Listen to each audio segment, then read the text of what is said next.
मुझे बताओ, सरदार पटेल ने तेलंगाना की रचना की, निजाम को भगाया।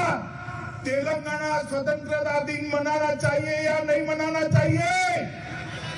जोर से बोलिए, मनाना चाहिए या नहीं मनाना चाहिए? मैं आपको वादा करते जाता हूं, मोदी जी के नेतृत्व में भारतीय जनता पार्टी की सरकार बनाइए।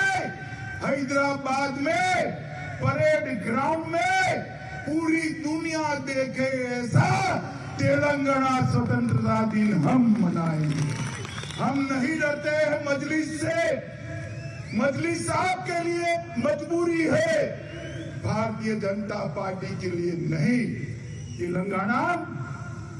तेलंगाना सरकार तेलंगाना के लोगों के लिए चलेगी, ओवैसी के लिए नहीं चलेगी।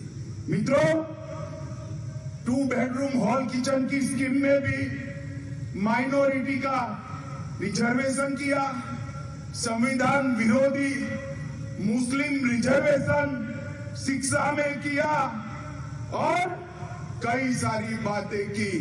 मैं यहां कहकर जाता हूं, भारतीय जनता पार्टी की सरकार बनेगी तो एक गैर संवैधानिक मुस्लिम रिजर्वेशन को हम समाप्त कर देंगे।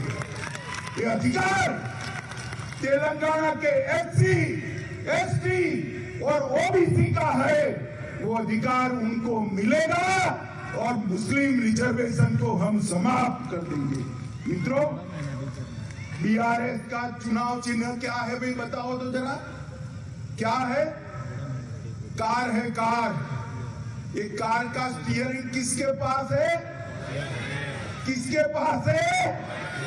किसके पास है? अब स्टीयरिंग मजलिस के पास है तो कार की दिशा अच्छी हो सकती है क्या? हो सकती है क्या? अरे कमल को वोट दीजिए भैया, कमल को वोट दीजिए। कमल पर बैठकर महालक्ष्मी, वैभव लक्ष्मी तेलंगाना में। ये कार का स्टीयरिंग मजलिस के पास है, ओवैसी के पास है। वो तेलंगाना का भला नहीं कर सकते।